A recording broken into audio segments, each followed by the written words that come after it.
Halo, Halo, Ayah. Saya Nina. Nina, bagaimana kerjamu di Taiwan? Sangat baik. Majikan baik sekali terhadap saya. Meskipun susah merawat kakek yang stroke, tapi Nyonya selalu mengikuti peraturan ketenaga kerjaan. Saya diberi waktu istirahat yang cukup sesuai kontrak kerja. Kadang-kadang hari Minggu, ia mengantar saya ke masjid. Tuan juga mendorong saya untuk mengikuti berbagai kegiatan. Mempunyai waktu luang sendiri agar memiliki kesempatan belajar Mandarin. Yang benar, kedengarannya lumayan juga ya. Apakah kamu sudah terbiasa di sana? Ayah tidak perlu khawatir. Tuan dan Nyonya sangat baik pada saya. Juga sangat menghormati agama saya. Orang Taiwan juga ramah dan baik. Makanya selain berteman dengan TKA dari Indonesia, saya juga mengenal banyak teman-teman Taiwan. Nah, kalau begitu kamu harus merawat kakek dengan baik dan bekerja yang rajin ya. Nyonya begitu baik pada saya pasti dengan sepenuh hati merawat kakek. Simpati dan peduli, majikan dan TKA menjadi satu keluarga. Kementerian Ketenagakerjaan dan Anda bersama-sama mengusahakan keberhasilannya.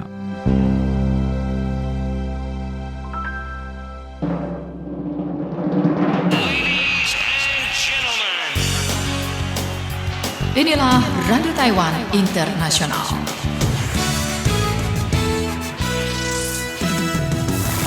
Bergabung kembali dengan Radio Taiwan Internasional, siaran dalam bahasa Indonesia bersama saya Aditya Nugraha di sini dengan acara Info Kita yang selalu setia menemani ruang dengar Anda sampai kurang lebih 20 menit ke depannya, tentunya dengan berbagai berita ataupun informasi yang ada kaitannya dengan ketenaga kerjaan yang ada di Taiwan ya teman-teman ya. Dan untuk acara Info Kita di pekan ini, Kandidat pun bakal memulainya dengan program peningkatan tenaga kerja lintas negara yang mana itu bakal dimulai pada tahun depan ya, ataupun tahun 2026 nanti. Jadi tinggal 2 bulan lagi kurang lebih ya teman-teman ya, yang mana Perdana Menteri Cho Jung-tai pada tanggal 30 Oktober yang lalu itu mendengarkan laporan dari Kementerian Ketenagakerjaan Taiwan atau MOL Taiwan mengenai program peningkatan tenaga kerja lintas negara nih ya teman-teman ya. Jadi MOL itu menjelaskan jikalau program ini itu bertujuan untuk mengatasi kekurangan tenaga kerja yang ada di berbagai sektor serta masalah upah rendah di kalangan pekerja lokal ya, sekaligus menyesuaikan diri nih dengan tren global perekrutan tenaga kerja lintas negara yang lebih adil dan juga yang lebih transparan ya. Dan kebijakan tenaga kerja nasional yang baru ini itu bakal berfokus pada tenaga kerja dalam negeri sebagai prioritas utama dan tenaga kerja lintas negara sebagai pelengkap ya. Dan program ini itu dikembangkan berdasarkan 4 prinsip pertama. Jadi yang pertama yaitu adalah perlindungan hak pekerja lokal. Kemudian kedua yaitu adalah peningkatan kualitas tenaga kerja. Kemudian ketiga yaitu adalah perluasan mekanisme perekrutan dan retensi tenaga kerja.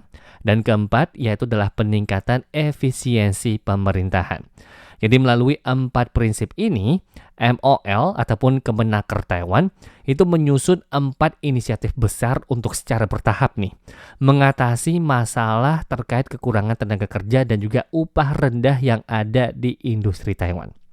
Jadi MOL itu menegaskan ya jikalau Taiwan saat ini tuh tengah menghadapi yang namanya penuaan penduduk ya dan juga angka kelahiran yang menurun nih teman-teman. Yang mana itu secara nggak langsung menyebabkan jumlah tenaga kerja itu berkurang dan berbagai sektor itu mengalami kekurangan tenaga kerja. Dan sementara itu masalah upah rendah khususnya di sektor jasa itu juga menjadi perhatian publik ya. Jadi untuk mendorong perusahaan untuk menaikkan gaji pekerja lokal dan juga memperbaiki kondisi kerja, pemerintah itu ingin menghindari fenomena jangkar upah rendah nih teman-teman ya, sembari secara aktif memanfaatkan tenaga kerja lintas negara guna membantu industri untuk memenuhi kebutuhan tenaga kerja dan juga menciptakan nih kayak mekanisme win-win ya bagi pekerja dan juga pengusaha. Jadi semuanya menang ya teman-teman ya. Jadi dalam beberapa bulan terakhir, Kemenaker Taiwan itu telah berkoordinasi nih dengan Dewan Pembangunan Nasional, kemudian juga Kementerian Ekonomi, kemudian juga Kementerian Dalam Negeri, Kementerian Transportasi ya atau Perhubungan dan juga ataupun Kementerian Luar Negeri dan juga Kementerian Kesehatan dan juga Kesejahteraan Taiwan untuk menyusun dan juga memperkuat kebijakan lintas sektoral ini. Yang mana 4 inisiatif utama yang bakal diluncurkan pada Januari tahun depan atau tahun 2026 yaitu adalah yang pertama, kenaikan upah pekerja lokal di sektor manufaktur itu bakal menambah kuota pekerja migran ya teman-teman ya. Jadi untuk membantu sektor manufaktur dalam memenuhi kebutuhan tenaga kerja dasar, sekaligus meningkatkan kondisi gaji pekerja lokal, pemerintah itu bakal menerapkan mekanisme tambahan kuota pekerja migran teman-teman. Jadi setiap kali perusahaan itu menaikkan gaji satu pekerja lokal penuh waktu atau yang full time, maka pemerintah itu dapat memperoleh satu kuota tambahan pekerja migran berdasarkan sistem 3x5 dengan batas maksimal 10% dari total peserta asuransi tenaga kerja perusahaan. Jadi batas atas jumlah pekerja migran itu juga bakal ditingkatkan ya, yang awalnya dari 40% itu menjadi 45%. Jadi itu yang pertama. Kemudian yang kedua, yaitu adalah pelonggaran batas retensi tenaga kerja teknis asing ya teman-teman ya. Jadi perusahaan itu kini dapat mempertahankan seluruh pekerja migran senior yang mana itu memenuhi syarat untuk beralih status menjadi tenaga teknis ya ataupun PTTM. Ya teman-teman udah tahu lah ya semuanya ya. Yang mana batas tenaga teknis asing di sektor manufaktur itu bakal dinaikkan nih yang awalnya dari 25% menjadi 100% ya. Namun, total gabungan pekerja migran, kemudian juga PTTM, dan juga tenaga profesional asing itu tetap tidak boleh melebihi 50% dari total tenaga kerja perusahaan ya teman-teman ya. Jadi pemerintah itu juga bakal melonggarkan aturan terkait pemeriksaan kesehatan ataupun medical check up, manajemen kehidupan dan juga perumahan bagi tenaga teknis ataupun PTTM agar mereka itu memiliki ruang hidup yang lebih mandiri dan juga lingkungan kerja yang lebih ramah. Nah, itu yang kedua.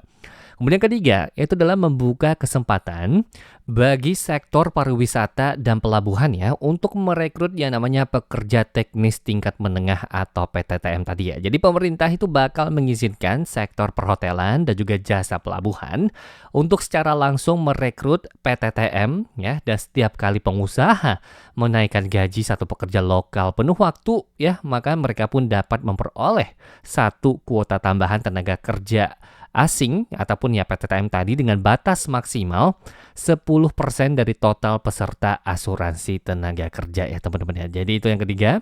Kemudian yang keempat yaitu adalah peningkatan efisiensi pemerintahan ya.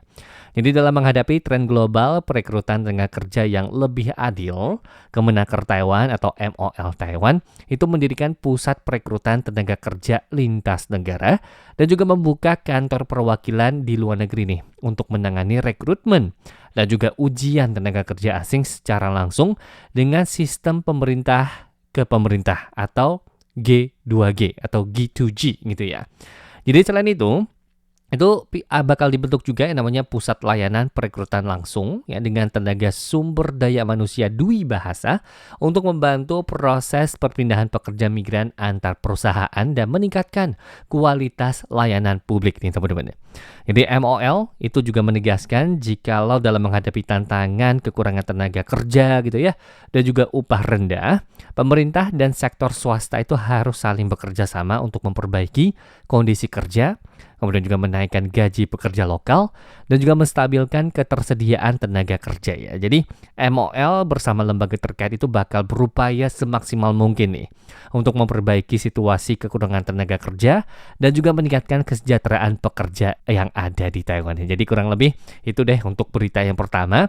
Semoga aja bisa memberikan angin yang segar khususnya bagi teman-teman yang saat ini sudah berstatus PTTM yang mungkin aja pengen mencoba untuk bekerja di sektor pariwisata dan juga pelabuhan dan juga tempat-tempat lainnya. Yang pastinya nih teman-teman ya, setelah ini Kaditya juga bakal berbagi informasi yang tak kalah pentingnya, yaitu adalah terkait hak dan juga kepentingan teman-teman semua yang bakal Anda dapatkan ya selama bekerja di Taiwan ya. Jadi setelah menginjakkan kakinya di Taiwan, kemudian juga udah mulai bekerja di Taiwan, harus tahu deh yang namanya hak dan juga kepentingan Anda selama berada di Taiwan. Jadi yang pertama ya, yaitu adalah yang tidak lain dan juga tidak bukan adalah gaji ya teman-teman ya. Yang mana itu ditentukan melalui negosiasi antara majikan dan juga tenaga kerja. Dan jikalau teman-teman itu bekerja di instansi yang mengenakan undang-undang pokok tenaga kerja, maka gajinya itu tidak boleh rendah dari gaji pokok yang sudah ditentukan oleh hukum. Kemudian kedua, yaitu adalah waktu kerja dan juga istirahat ya teman-teman ya.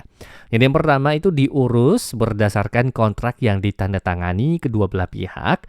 Dan kalau bekerja di instansi yang mengenakan undang-undang pokok tenaga kerja, waktu kerja normal per hari itu tidak boleh lebih dari 8 jam. Dan jumlah jam kerja setiap 2 minggu itu tidak boleh lebih dari 84 jam. Dan jika lembur, otomatis bakal diurus sesuai peraturan yang ada. Itu yang pertama. Kemudian kedua, kalau pekerja bekerja terus gitu ya selama 4 jam dan paling enggak itu mesti ada yang namanya istirahat selama 30 menit.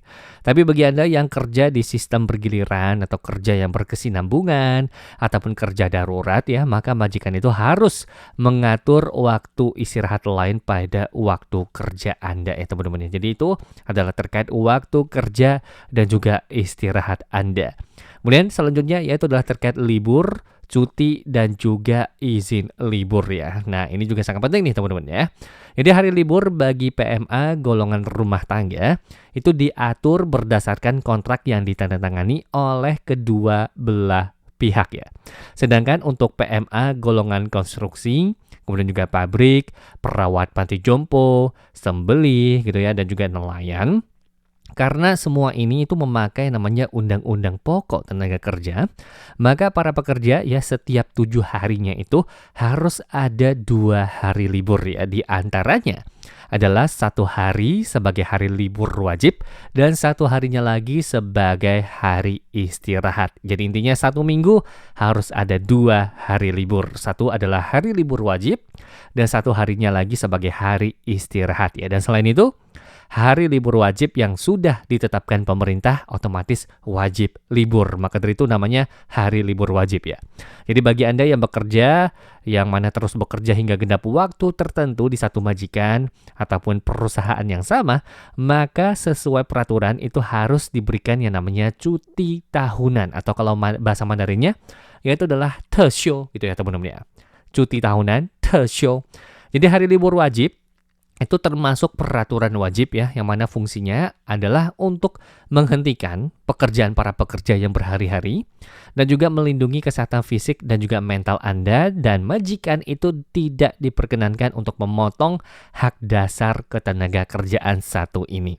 Jadi pengaturan kerja di hari istirahat itu lebih fleksibel, dan untuk jenis pekerjaan yang waktu kerjanya itu panjang, apabila majikan itu perlu memakai pekerja di hari istirahat, maka dapat meminta persetujuan terlebih dahulu nih dari pekerja untuk bekerja atas dasar ketaatan atas peraturan Undang-Undang Pokok Tenaga Kerja pasal 24 ayat 2, ayat 3, pasal 32 dan juga pasal 36. Dan kalau mendapatkan persetujuan gitu ya dari pekerja untuk hadir bekerja di hari libur, maka majikan itu berhak untuk meminta pekerja untuk hadir ya teman-teman ya.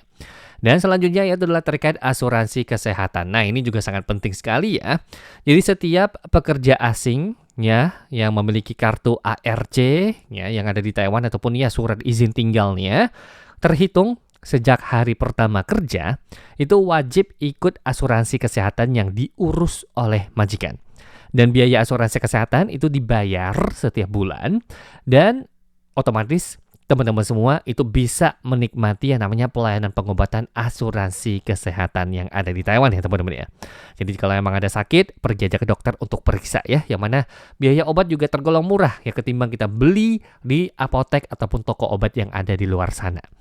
Kemudian selanjutnya selain asuransi kesehatan, teman-teman juga mendapatkan yang namanya asuransi tenaga kerja. Nah, bagi teman-teman semua yang kerja di instansi yang mempekerjakan ya lebih dari 5 orang ataupun bekerja di sektor perikanan, maka sejak tanggal teman-teman itu mulai bekerja, majikan itu semestinya nih mengikut sertakan teman-teman semua untuk memiliki asuransi tenaga kerja pada Biro Asuransi Tenaga Kerja dengan melampirkan surat bukti bekerja yang dikeluarkan instansi berwenang terkait ya. Kemudian selanjutnya nih teman-teman ya, pelayanan petunjuk dan juga penjemputan masuk keluar Taiwan. Yang mana dari Kemenaker Taiwan ataupun MOL Taiwan itu membuka yang namanya counter pelayanan PMA di Bandara Internasional Taiwan, baik yang ada di Taoyuan ya, Bandara Internasional Taoyuan ataupun yang ada di Kaohsiung, yang mana itu menyediakan pelayanan penjemputan bagi PMA yang datang ke Taiwan, kemudian juga seminar ya tentang peraturan hukum yang ada di Taiwan, kemudian juga pelayanan pengaduan, perselisihan pekerja dan juga majikan bagi PMA yang meninggalkan Taiwan dan juga menyediakan pelayanan penampungan sementara bagi PMA ya teman-teman ya.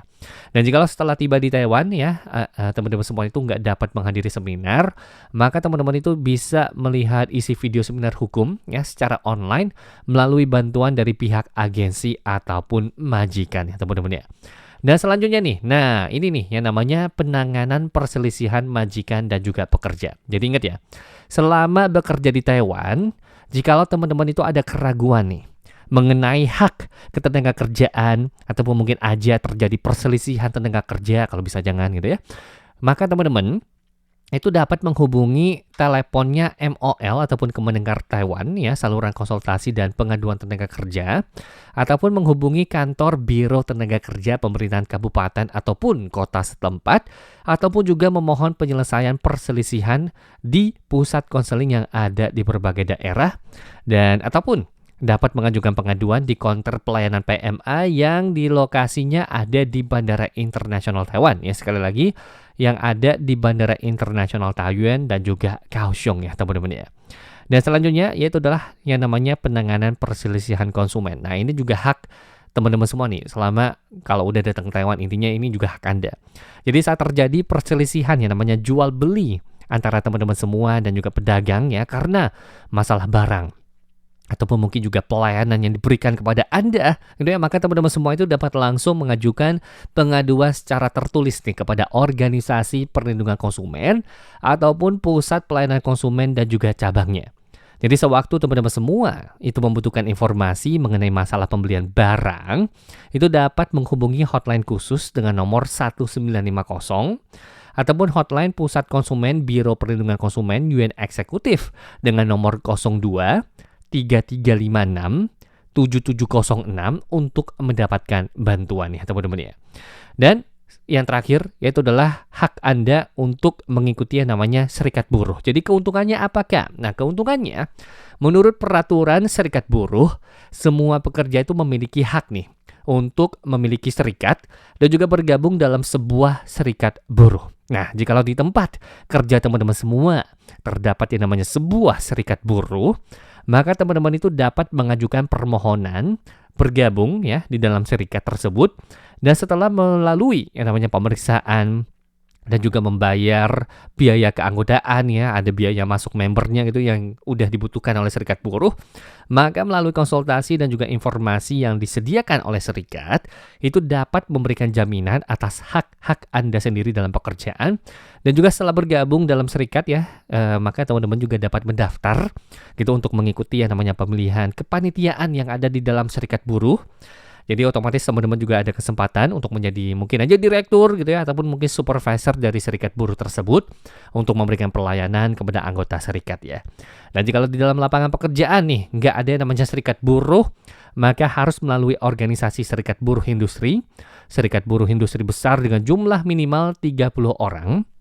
Itu untuk mengajukan permohonan pembentukan serikat kepada instansi setempat untuk memperjuangkan hak-hak dalam pekerjaan. Dan dalam proses pembentukan dan juga setelah pembentukan serikat itu selesai, maka bakal menerima jaminan secara hukum ya teman-teman ya. Nah, jadi kurang lebih kayak gitu aja untuk hak-hak dan juga kepentingan teman-teman semua selama bekerja di Taiwan ya.